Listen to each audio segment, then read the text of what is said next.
سارا جھگڑا اسی بات پر شروع ہوتا ہے کہ معصوم کون ہے کون نہیں ہے، کسے معصوم مانا جائے کسے معصوم نہ مانا جائے۔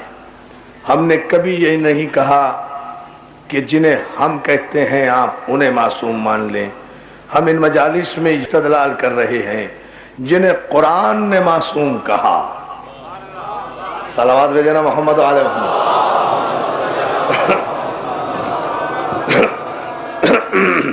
ہم ان مجالس میں کوشش یہ کر رہے ہیں کہ جنہیں قرآن نے معصوم کہا انہیں معصوم مانے، اور ظاہر ہے کہ جنہیں قرآن نے معصوم کہا ہے انہیں صاحب اعجاز اور صاحب قدرت بھی بنایا ہے۔ معصوم نام ہے اللہ کے اس مصطفیٰ بندے کا کہ جسے خدا اپنی چشم مشیت سے منتخب کرتا ہے۔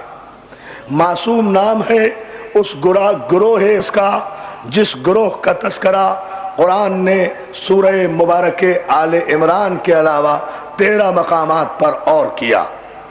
معصوم نام ہے اس اللہ کی قدرت کاملہ کا کہ جنہیں خلق فرما کر اس نے خود یہ محسوس کیا کہ ہاں اب مجھے زیب دیتا ہے کہ میں یہ کہوں کہ مجھ سے بہتر خلق کرنے والا کوئی نہیں۔ توجہ ہے نا عزیزان محترم، یہ ہے بنیاد۔ جنہیں خلق کر کے خود اس نے یہ محسوس کیا کہ مجھے زیب دیتا ہے کہ میں ساری کائنات کو چیلنج کر کے یہ کہوں کہ مجھ سے بہتر احسن الخالقین کوئی نہیں ہے، مجھ سے بہتر خلق کرنے والا کوئی نہیں ہے۔ عزیزان محترم، یہ غلط فہمی دور ہو جانا چاہیے۔ خدا نے جو کچھ بھی خلق کیا ہے وہ احسن خلق کیا ہے، ابتر خلق نہیں کیا۔ خدا نے جتنا بھی پیدا کیا وہ حسن پیدا کیا ہے، قبح نہیں پیدا کیا۔ خدا نے جتنے بھی انسان بنائے ہیں انسان بنائے ہیں، حیوان نہیں پیدا کیے۔ حیوان سے مراد جانور نہ سمجھنا، یہ بھی خدا نے پیدا کیے ہیں۔ میں ان انسان نما حیوانوں کی بات کر رہا ہوں۔ صلوات دیجئے محمد آل محمد۔ توجہ ہے نا اذان محمد؟ ہاں، ایک اس سے بھی آہستہ درود بھیج لیں محمد آل محمد۔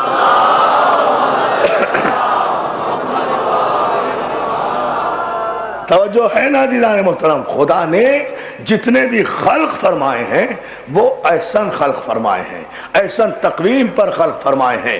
اس نے معصومین کو خلق کیا، اس نے سلسلہ انبیاء کو خلق کیا، اس نے سلسلہ فرشتگان کو خلق کیا، اس نے سلسلہ معصومین کو خلق کیا، اس نے سلسلہ اولیاء کو خلق کیا۔ اس نے جتنے بھی کائنات کے اہم ترین ایجادات کریشنز کی ہیں وہ سب کی سب تعمیر آدمیت کے لیے کی ہیں، تخریب انسانیت کے لیے نہیں، انسان کی بربادی کے لیے نہیں، انسان کی نابودی کے لیے نہیں۔ جو کچھ بھی خلق کیا وہ انسان کی فلاح کے لیے، انسان کی بھلائی کے لیے، انسان کی بہتری کے لیے اس نے خلق کیا ہے۔ اب یہ انسان کی اپنی پسند ہے کہ وہ اس بھلائی سے ہر وقت استفادہ کرتا رہے یا وقت پڑنے پر مسئلہ پوچھتا رہے۔ توجہ ہے نا عزیزان محترم؟ یہ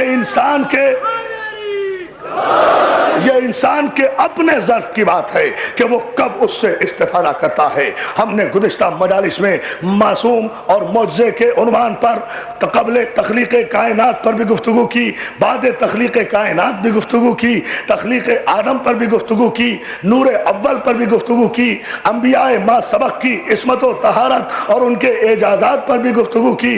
اور ہمارا مطمع نظر یہ ہے جہاں ہم اس مضمون کو سمیٹتے ہوئے کل اختتام کی منزل پر انشاءاللہ جب پہنچیں گے تو ہم دکھائیں گے کہ 1,24,000 پیغمبروں کی عصمتیں اگر مجسم ہو جائیں تو حسین بنتا ہے، اور 1,24,000 پیغمبروں کے معجزے اگر مجسم ہوں تو کربلا بنتی ہے۔ یہ ہم کل بتائیں گے۔ بلند ترین صلوات بھیجیں۔ فلسفہ سمجھے آپ؟ توجہ ہے حضور؟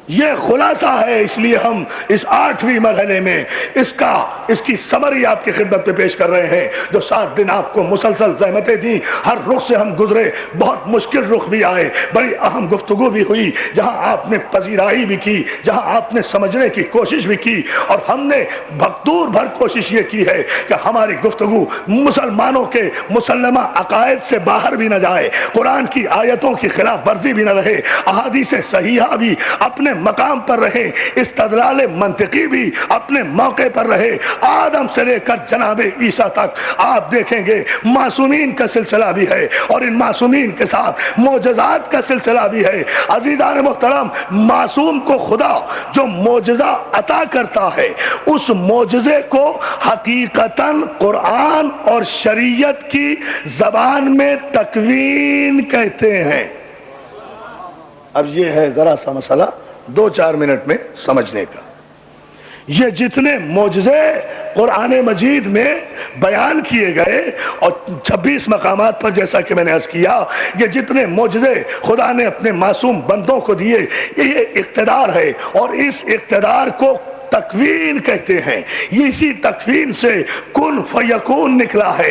اس لفظ تکوین کو قرآن مجید میں، پورے قرآن مجید میں 1395 مقامات پر استعمال کیا گیا، اور اس لفظ تکوین کے بعد پھر کن فیکون کی جہاں جہاں آپ کو آیتیں ملیں گی، چاہے وہ سورہ یاسین میں ملیں، چاہے وہ سورہ انعام میں ملیں، جہاں جہاں بھی یہ 11 مقامات پر لفظ کن فیکون آیا، جس کے معنی ہے کہ اللہ نے ارادہ کیا، وَإِذَا ارادہ شیئن، اس نے ارادہ کیا کسی شے کے ہونے کا، یقول لہو، اس نے کہا کن فیکون، تو وہ فوراً ہی ہو گئی، جیسے اس نے کہا ویسے وہ ہو گئی۔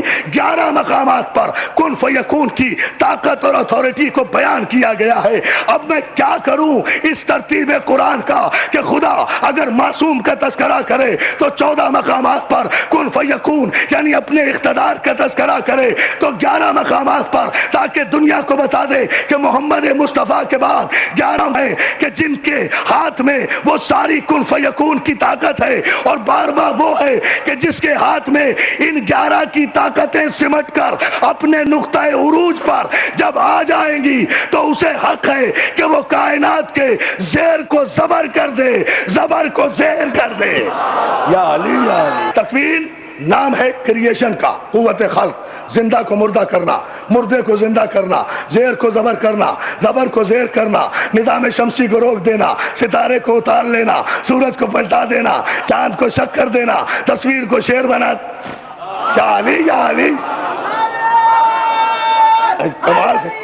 یہ ہے یہ بحث طلب مسائل ہیں۔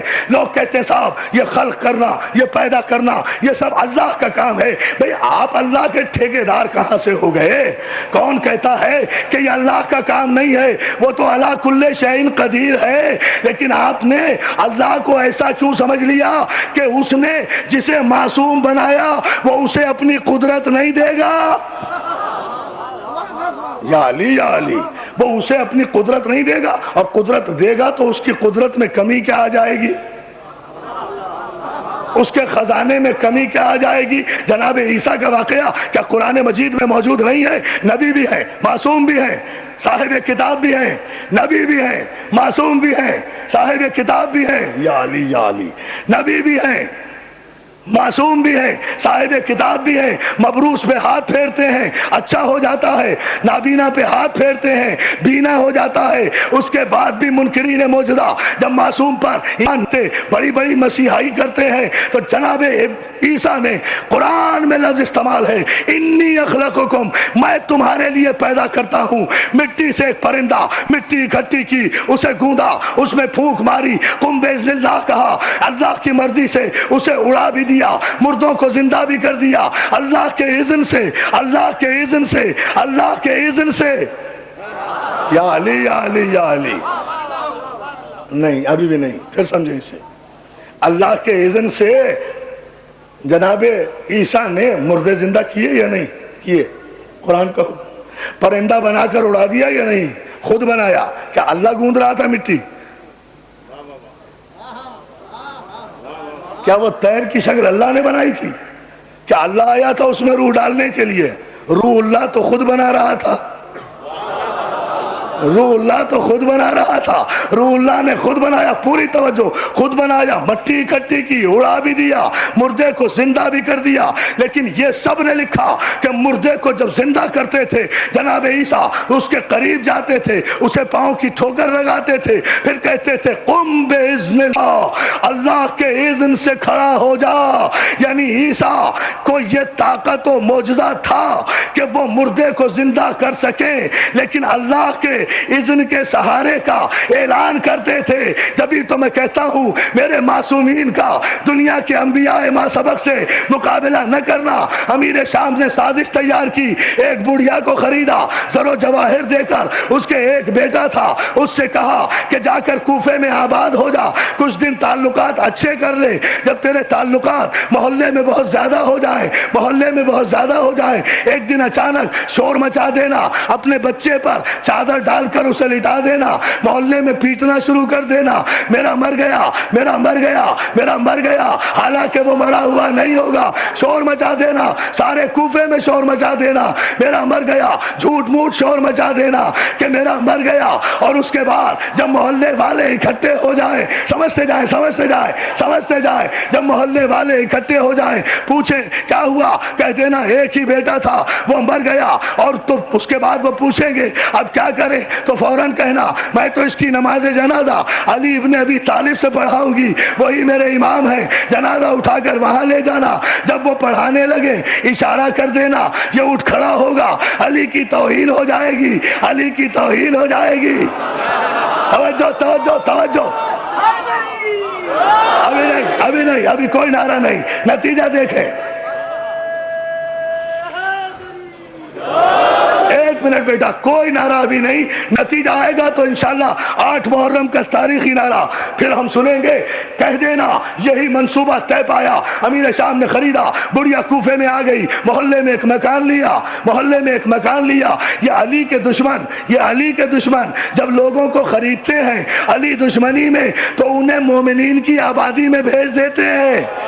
توجہ ہے نا، توجہ ہے نا، بھیج دیا، آ کر کوفے میں قیام کر لیا اس نے، کوفے میں کچھ دن رہی، تعلقات اچھے کیے، کھانا پینا خوب کرتی رہی، پیسہ تو بہت تھا بادشاہ کا دیا ہوا، تعلقات اچھے ہو گئے۔ ایک دن اچانک خبر آئی، رونے لگی، پیٹنے لگی، میرا بیٹا مر گیا، ایک ہی میرا بیٹا تھا۔ محلے والوں نے ہمدردی کی، کہا کیا کریں، کہا اسے غسل دے دو، کفن دے دو، میں اس کا جنازہ علی سے پڑھاؤں گی۔ علی کے پاس جنازہ لے کر پہنچے لوگ کہ یہ بڑھیا چاہتی ہے۔ علی نے پوچھا کیا چاہتی ہے؟ مولا چاہتی ہوں اس کی بخشش ہو جائے، میں آپ اس کی نماز جنازہ پڑھا دیں تو اس کی بخشش ہو جائے۔ علی نے ایک مرتبہ بڑھیا کو دیکھا، زیر لب متبسم ہو کر کہتے ہیں الصلاۃ میت۔ بہت سمجھنا ہے آپ کو، آخری آدمی تک نعرہ آئے گا دوستو، آپ کو قوت اعجاز سمجھ میں آئے گی، عیسیٰ کی حیثیت کیا ہے، علی کا مقام کیا ہے، ذرا توجہ فرماتے جائیں۔ اس نے کہا ہاں مولا میت کی نماز پڑھا دیجئے، میت کی نماز۔ علی نے پھر پوچھا الصلاۃ میت، میت کی نماز پڑھا دوں؟ کہا ہاں مولا آپ ہی سے تو پڑھوانا چاہتی ہوں۔ علی پھر کہتے ہیں جلال کے عالم میں سوچ لے، میت کی نماز پڑھا دوں، اس مردے کی نماز پڑھا دوں؟ کہا ہاں مولا پڑھا دیجئے۔ علی نے تکبیر کہی، میت کی نماز پڑھانا شروع کر دی۔ درمیان میں سے دوسری تکبیر میں سے سازش کے تحت لوگوں نے سگنل دیا اسے اٹھنے کا، جو سمجھا دیا تھا دوسری تکبیر میں اٹھ جانا، وہ نہیں اٹھا، تیسری تکبیر میں اٹھ جانا، وہ نہیں اٹھا، چوتھی تکبیر میں اٹھ جانا، وہ نہیں اٹھا۔ علی نے نماز پڑھا کر کہا جا اپنے مردے کو لے جا، لے جا،